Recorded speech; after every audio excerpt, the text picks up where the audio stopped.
25 minutes before 8 o'clock, we have a gift for you. The gift-giving time of the year. We have a really great gift, and it's a gift to us as well, because the rock star of the literary world is on the phone. Yes, he is. Dean Koontz has been with us before. We thought maybe I said something that got me in trouble because I hadn't heard from him in a while. And then when Robin said he's coming on again, I said, oh, good. Yay. Does he realize it's me? Because I didn't want to say something that kept him away. I always love talking to Dean Koontz. He really is. I mean, if anybody has read any book, you've read a Dean Koontz book. He's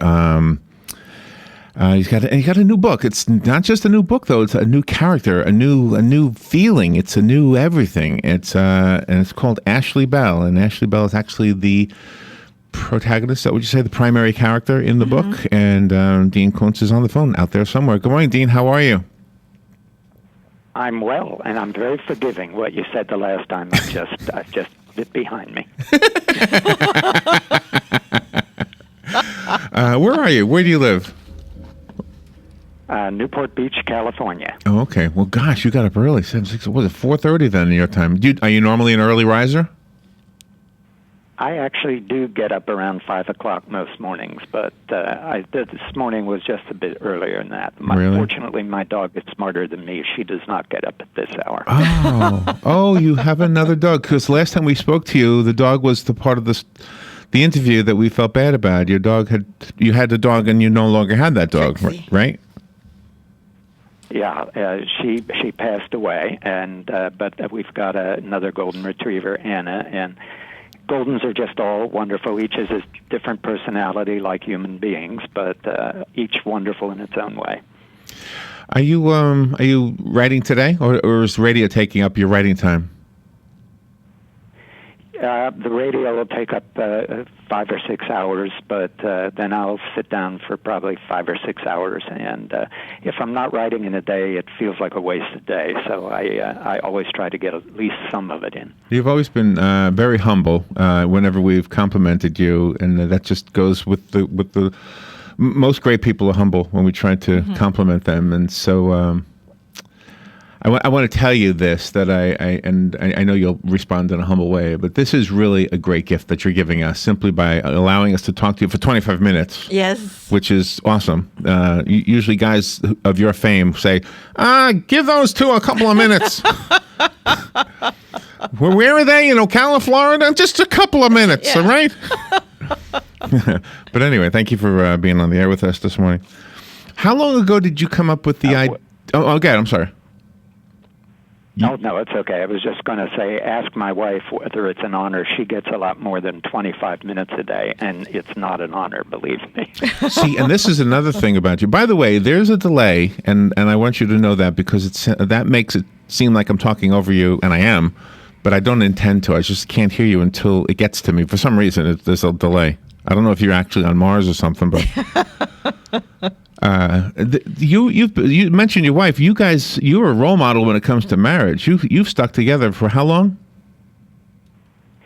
We just celebrated our 49th anniversary, so we've been together since we were almost in the cradle. Wow. I remember you had a sweet story about you. I hope I'm remembering your story right. You saw her on a corner or something? The first time you saw her? Yes, I was, as they said in rural Pennsylvania, riding shotgun in a friend's car, and she was standing on the corner waiting to cross. I was a senior in high school. She was a junior. I'd never seen her before, and I said to my friend, "Who's that?" And he said, "Oh, you don't want anything to do with her. She's the shoemaker's daughter." And I said, "What does that mean? I'm the town drunk's son. She's way up the ladder." No. Oh, no. And did you get out of the car and say, "Hey, want to go out?" I mean, how did you hook up from when you're in a car and see somebody in the corner? You would think she'd be creeped out by somebody getting out of their car. A lot of women have been creeped out by me, but in this case... They were kids. I waited until the next day. As it turned out, we had a lot of kids. We were in a small town, but people came from all over the county to that school, so we had 1,200 students. And we had been in that same school for years, but I'd never seen her before. And when I found out she was their class president every year, then it became fairly easy to find her. And so, in essence, I started stalking her within the school and eventually got her to go out with me. Were you a popular kid in school? Was I, excuse me, what? Popular. Were you popular? That's kind of an awkward question, isn't it? But I'll just ask it and see how you answer. Actually, well, no, I would not have been a popular kid. I was sort of the class clown, and always felt kind of an outsider because of my family and my father's problems and everything, which were well known in a small town. Oh, and so really? that always makes you feel, self-conscious. And so I was a happy kid, though. I wasn't an unhappy kid. Were you an what do you call a voracious reader? Were you reading all the time? Absolutely, because books were my escape from that house, and it showed me how other people live, and not everybody lives in a dysfunctional environment. So books were my entertainment and my therapy, and it's probably one of the big reasons I wanted to be a writer. And that's one of the most amazing things that you can give people is something from your heart. I know if I'm sitting here and it's entertaining me, but it's also moving me, then it will hopefully do that for others. And if it isn't, then it's time to throw that idea away and move on to another book. The character Ashley Bell, and I guess we should get into the story here because we want your fans to hear what this book is about. And but my first question is, you have some characters that people really loved. Odd Thomas, of course, being one of them. Do you know in advance, or do you feel? Do you have a sense in advance that Ashley Bell is going to have that same kind of aura around her?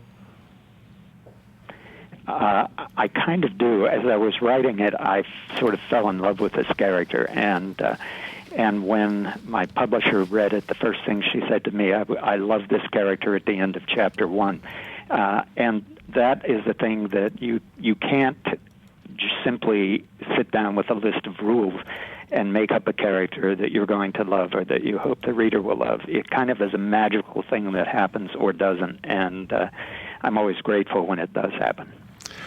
I hate to ask you to give the thumbnail sketch of the story, but give us a thumbnail sketch of the story of Ashley Bell. The first character we meet is not Ashley, though. It's Bebe, right? Bebe Blair? Yes, Bebe Blair is a young writer. She's about 22 years old, and she's had her first novel published. She's engaged to a Navy SEAL, and his description of her, I think, is the best. He says she's radiant, she thinks fast, she kicks butt, she's as tender as a poem and as real as a fist in the face. And that is sort of Bebe. She seems to be on the verge of a perfect life, and suddenly one morning she gets some very odd symptoms. And it turns out that she has a rare form of brain cancer that only 100 people get in a year in the U.S., and nobody survives. And when she gets that diagnosis from her doctor, she says, "We'll see." And she's proven right, because within a couple of days she goes into remission, and they've never seen anyone go into remission with this before. And Bebe becomes obsessed with understanding why she was spared, and she comes to believe it was to save someone else, and that someone else she settles upon, a girl named Ashley Bell.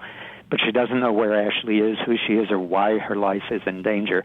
And the book becomes her obsessive search for Ashley Bell to save this girl. And that's one of the most wonderful things that you do yourself, sir, as a writer. You have a really great balance between being very descriptive and doing the narrative, the conversations between the characters. Well, I love the English language. I think it's beautiful, and I've always liked writers who give you very vivid pictures in words.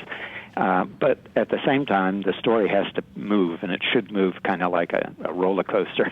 And so I'm always aware of those two requirements when I'm sitting here at the keyboard. It should move like a roller coaster, and that reminds me of something else. I think we saw this on an interview that we were watching on YouTube. You were telling the story of how a publisher early in your life thought that it moved too fast and that you should slow it down and give details about a waitress. A waitress. Yes. And you refused to take that advice, which I thought, oh, that's awesome. I love that story. Yeah, it was. I got this note that said the book moves far too fast, and you need to slow it down principally in the beginning, and it wouldn't hurt if you'd add 100 or more pages about this character, the waitress, and tell us something about what a waitress's daily life is like. And I thought, if I open the book with 100 pages of what a waitress's daily life is like, nobody's going to get to the real story. At what point in your career did that happen? That was with a book called Intensity, and it was titled Intensity because it was supposed to be an intense experience, and also it had something to do with the villain of the piece. But it was when I realized I might have to change publishers, and eventually I did. Wow. Some people will be afraid to do that. We have Dean Koontz on the phone. This is a true gift to us, and we have to take a little break. I hate to put Dean Koontz on hold. I know. This is. If you're watching the streaming video, by the way, I put a still of the cover of the book, Ashley Bell. Oh, nice. And I kind of sidetracked Dean there, so we'll come back and get back on track about the storyline in Ashley Bell. Plus, of course, just talk to him about him, since we have a little bit of time today. We'll be right back. This is WOCA Ocala. The weather is brought to you by myfwc.com. Safe boating is no accident. It'll be mostly sunny and quite pleasant on this Friday with a high between 76 and 80. Mainly clear Friday night. Lows ranging from the mid and upper 50s well inland to the mid 60s along the coast. Saturday will be partly sunny, high 79 to 83. More the same on Sunday. A mix of sun and clouds and warm, high 78 to 82. From the Florida Weather Center, I'm meteorologist Joe Lundberg. Looking to put your money to work? Florida Credit Union has 3 CD specials, 12 months for 1.05% APY, 24 months for 1.50% APY, 36 months for 1.75% APY each with a $10,000 minimum. Federally insured by the NCUA. APY equals annual percentage yield. These rates effective through December 31st, subject to change at any time. Visit one of Florida Credit Union's convenient locations today or visit their website at flcu.org. All right, 12 minutes before 8 o'clock. Thank you for tuning in. Dean Koontz is on the phone. He's got a new novel. It's called Ashley Bell. It's a new novel, a new character, and we'll get a little bit more deep into the story. Do you know one thing I wanted to point out real quickly, Dean? And this is a presumption that I shouldn't make. So let me use somebody else before I ask you about you. If I were to listen to a song written by somebody like Paul Simon, and say, well, he's very good at that. It must be very easy for him. I probably am being presumptuous because maybe it's not easy. I don't know. Mm-hmm. But it seems like you're very, very, and I don't think this is true for every writer, you're very, very good at being able to write from a female perspective.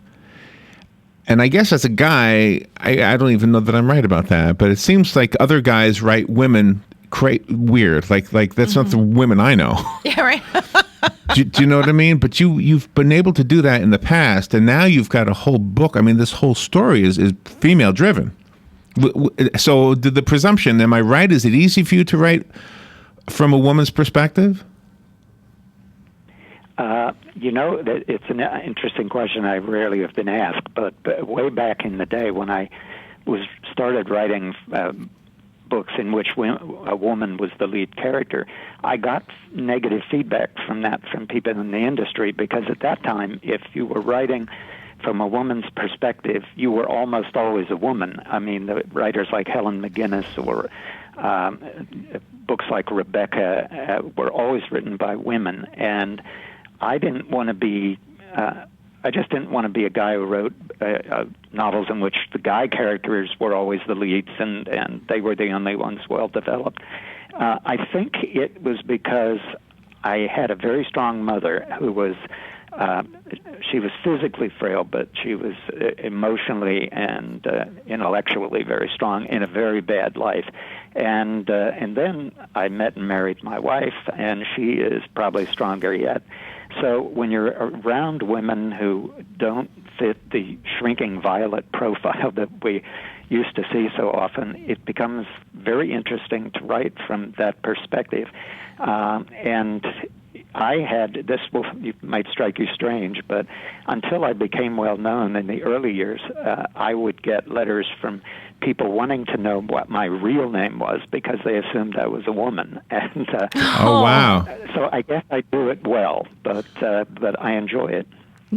Oh, wow. So what is it? So in writing this book, so that it just came naturally. I guess my presumption may be right. Then it came rather easy for you. The point of view of Ashley came easily. I will never say any book comes easily. This one, to some degree, came more easily than others, but there are always a lot of hard work. I put in, on average, probably 70 hours a week, and every page gets a lot of drafts. And so as a consequence, I spend a lot of time with the character, too, and I better love the character to one extent or another, or it's like being locked in a room with a boar, and you don't want to put yourself through that. BB is not only saving Ashley, but she's saving herself in a sense, because you have all of this community values and family values, and then you've got the next level where it goes to actual friendship. The book is about the strength of that none of us get through everything on our own.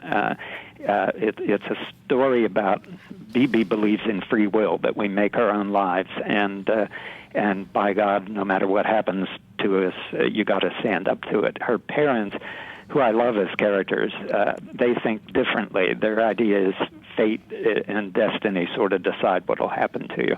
And there's, at some level in this contest between these worldviews, and I come down, of course, on the side of Ashley, and so does the story. And but I kind of, her whole family are surfers, and surfing plays a very big role in this, the love of the ocean. And I happen to live near one of the most famous surfing spots in the entire world, and so I can see that culture all the time. And it was great to write a book about, because the biggest central thing in the surfing community is the friendship, the people you surf with, the people you know become your extended family. And so the book is about friendship, family, and all those kind of relationships and how we draw strength from them. Were you a surfer? And did you experience it firsthand? You do not want to see me on a board. It's kind of like seeing Charlie Chaplin playing his, well, no, it's more like seeing Laurel and Hardy trying to get a piano up a staircase. But,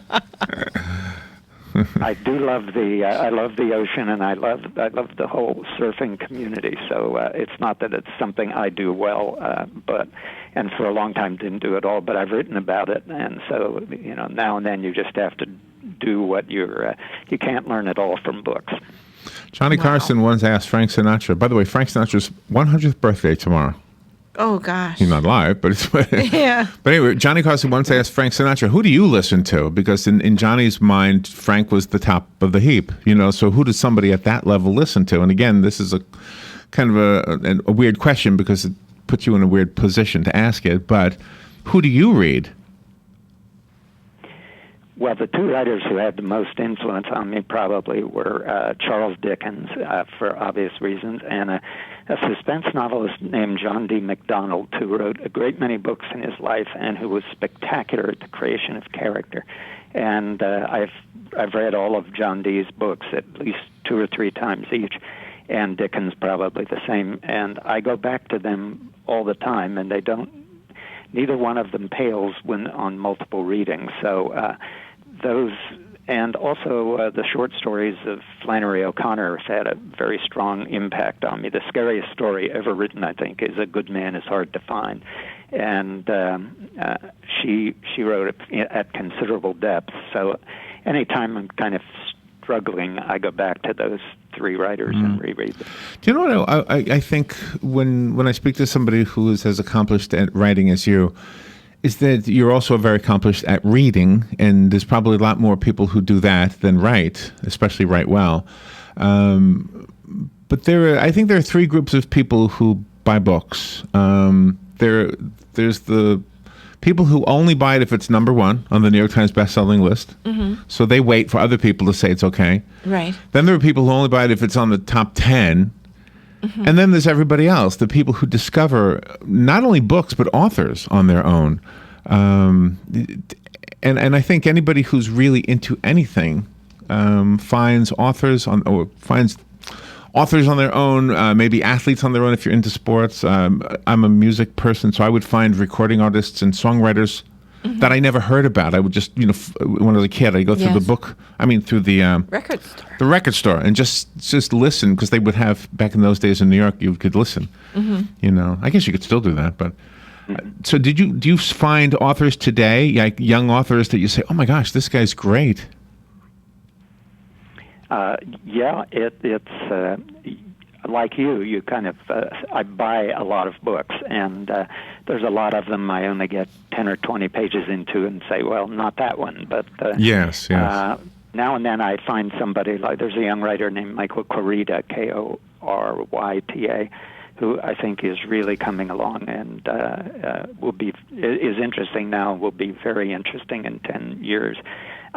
So it's kind of exciting to find somebody else and see in there from my point of view, it's the older I get and the more I do this, the harder it is to read something and find it fresh, because I know all the techniques in the craft, or not all of them. You're always learning, but it's some of the magic is harder to get, because you're looking at how the writer crafted the story. But so it's always exhilarating to find somebody new that is exciting. But it's really wonderful that you can keep that objectivity going into your own self, because when you said not that one, you were being objective to the people you were reading, but you also have to be objective to your own self and say that same sentence. Yeah, and when I'm writing, I have to be the same way with myself, absolutely. And when I'm reading, I'm that way simply because I'm of a certain age, and I don't have time to sit and finish a book or a movie that I don't think works. Right. Oh, wow. So you go through your work. I mean, are you your own self-editor? Of course, I have an editor. She's very good, very light at her touch, and that's always appreciated. But yeah, I have to be very tough, and my wife is my first reader, so if she comes in and says, I loved it, but I think this little sequence or this chapter maybe needs some work, in my youth, I would always bristle and say, I don't think so, and then sneak away into my office and do what she had recommended. But I've gotten over that male pride, and I just now do what she recommends if it's right. Have you found any other authors who are trying to emulate you? They try to analyze your formula, and you can say, gosh, this guy's trying to copy me. Maybe not the story content, but your style? It happens now and then. And sometimes it is the story that you see similarities to it. Oh, really? Everybody goes through a little period in their careers where they get imitative because they're unsure of themselves, and so I don't bristle at that. But it's kind of nice if somebody thinks you're doing something they would like to do, as long as they're suddenly not writing Ashley Bell. That's right. Ashley Bell is the new book. I have a copy of it right here. Is this out already here? But in England it comes out January. Is that right? Yes, that's correct. It came out here Tuesday of this week, and England trails by about a month. All right. A gift to us to have Dean Koontz on the phone with us. A gift to you, the listener, is the book we've been talking about. I have one copy. It's as typical, although you don't always write big books. You write novellas as well. Mm-hmm. But this is another big one. Yes, it's wonderful. And it's Ashley Bell. Call me, and it'll be yours. The rest of us have to go buy it. And I don't even need to ask where you get them, because they're everywhere. And you have a website, Dean? Yep, deankoontz.com, and we have quite a lot there. It's a fun site because I didn't design it. I'm not capable of that, but the folks at Bantam did a brilliant job on it. All right. Dean, thank you so much for being on the air with us today. Have a great... Do you celebrate Christmas or Hanukkah? What do you celebrate? Anything? I take the advantage of celebrating almost any holiday. Christmas is the year we put up 3 or 4 trees. There you go. Aww. Thank you, Dean. It's been an honor. And definitely come back with the next one.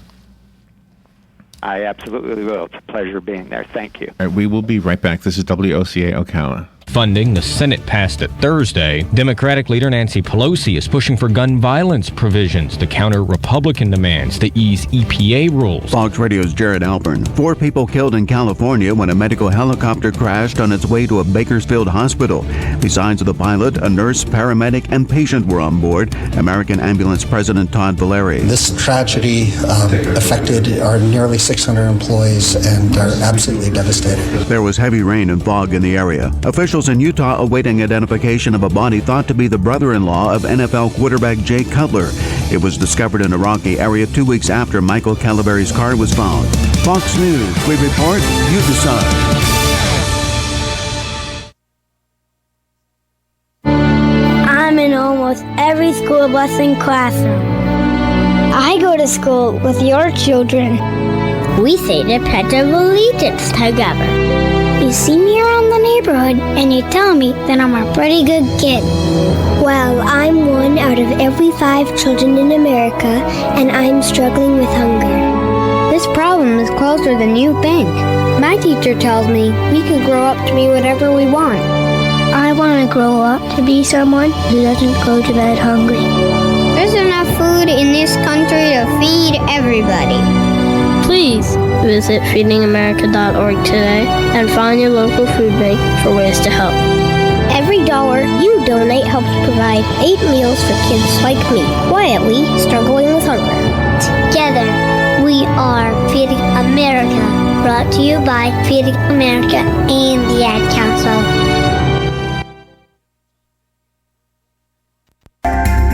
Hi, this is JP from Penn Flooring here in Ocala. I would like to invite you to come in and visit our spacious showroom where we have solutions for every style and budget. From wall-to-wall carpet to hardwood floors and tiles, we have an unsurpassed selection of flooring. At Penn Flooring, we